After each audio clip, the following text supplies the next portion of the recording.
Katanya boleh bermajlis kepada siapa saja selama yang disampaikan Quran dan hadis. Rasulullah bersabda mensifati kaum Khawarij. Kata Rasulullah SAW apa Pak?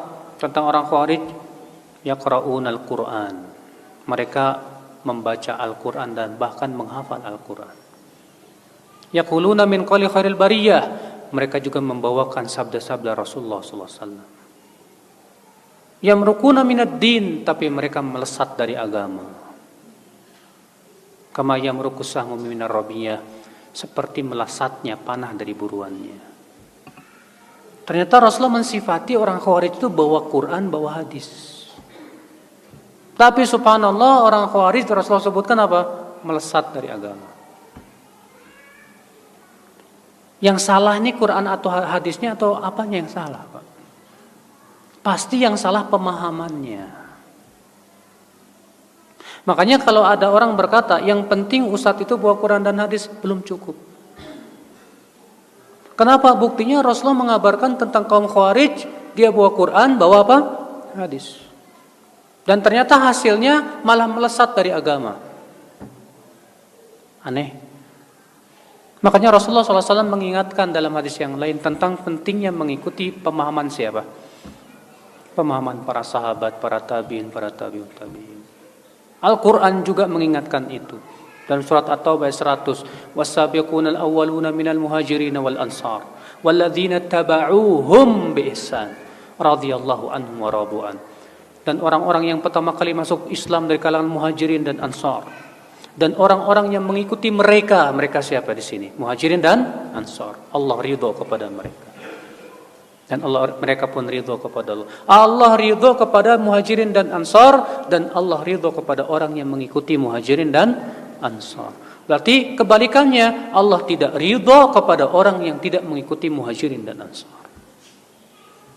Makanya nggak jamin Pak, orang bawakan Quran dan hadis itu pemahamannya benar, nggak jamin.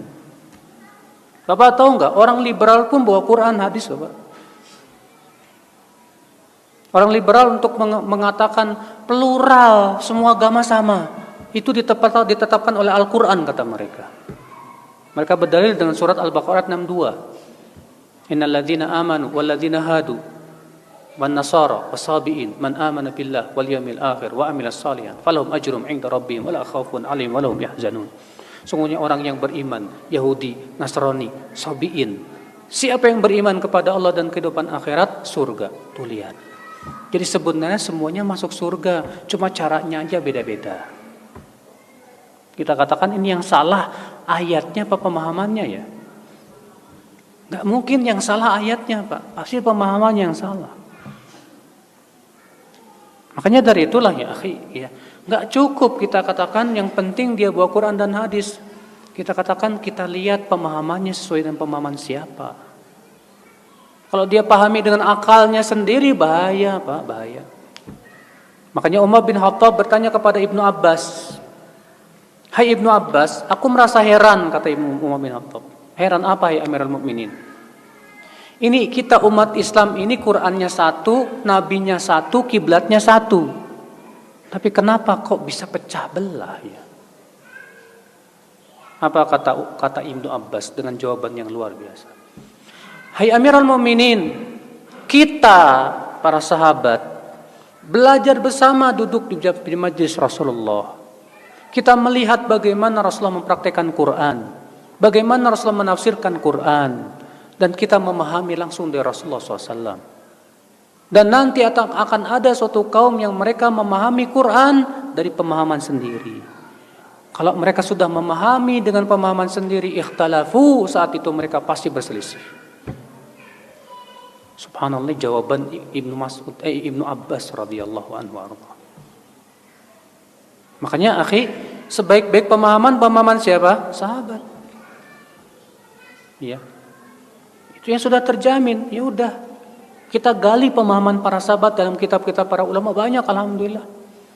Maka setiap akidah yang tidak sesuai dengan akidah sahabat wajib kita tolak. Iya. Setiap pemahaman agama, pemahaman terhadap Al-Quran dan hadis yang tidak sesuai dengan pemahaman para sahabat, wajib kita tolak. Karena itu pasti salah. Ya. Ikhwatul Islam azani Allah wa iyyakum. Ya, saya pernah Pak waktu Jumatan di Jakarta itu ada seorang khatib membawakan ayat dan menafsirkan ayat. Innamat taubatu 'alallah lilladzina ya'maluna su'a bijahalah. Sesungguhnya taubat di sisi Allah hanyalah untuk orang yang melakukan maksiat karena kebodohan. Apa kata dia? Berarti orang yang melakukan maksiat dalam keadaan dia tidak bodoh, tidak ada taubat buat dia. Berarti kalau kamu berbuat maksiat dalam keadaan kamu tahu itu maksiat, taubatmu tidak diterima sama Allah. Ajib, saya mendengar itu aneh sekali. Saya rujuk kitab-kitab tafsir, nggak ada satupun ulama yang berpendapat seperti itu. Yang ada kita dapati pendapat para sahabat bahwa ayat ini masuk padanya orang yang berbuat maksiat baik tahu maupun tidak tahu. Bahkan orang yang berbuat maksiat dalam keadaan itu tahu itu maksiat, itu bodoh itu orang. Iya nggak? Bodoh nggak Pak? Bodoh. Sama seperti saya katakan kepada Bapak, di gelas itu ada racunnya, jangan diminum. Udah tahu ada racun diminum juga. Boleh nggak saya bilang kepada Bapak, bodoh kamu tuh. Udah tahu ada cara racun, kok diminum. Maka kita katakan kepada orang berbuat maksiat, bodoh kamu itu. Sudah tahu maksiat menjerumuskan ke neraka, kok dilakukan juga. Bodoh tidak Pak? Bodoh. Nah itulah yang akal Islam. Jadinya ngaco. Kalau memahami dengan pemahaman sendiri ngaco jadinya. Ada lagi orang bawain hadis, man mata walaysa fi unuqi bai'ah mata mitatan jahiliyah. Siapa yang meninggal dalam keadaan tidak berbaiat, matinya bangkai jahiliyah. Akhirnya apa coba? Dia bikin kelompok, bikin imam, kemudian mengatakan apa? Siapa yang enggak mau baiat sama imam saya, matinya bangkai jahiliyah. Dan di Indonesia banyak kayak gini Pak. Ada kelompok ini puluhan. Dan masing-masing dalilnya itu lagi. Yang jadi masalah pemahamannya yang benar apa yang kayak gimana ini. Setelah kita lihat rujuk-rujuk bagaimana praktek para sahabat, para tabi'in dan para ulama, tidak seperti itu. Di sebagian Al-Muhanna meriwayatkan bahwa beliau bertanya kepada Imam Ahmad bin Hanbal tentang hadis tersebut. Man mata walaysa alaihi imam. Siapa yang meninggal dalam keadaan tidak punya imam, tidak berbaiat kepada imam, matinya bangkai jahiliyah. Maksudnya apa Imam Ahmad?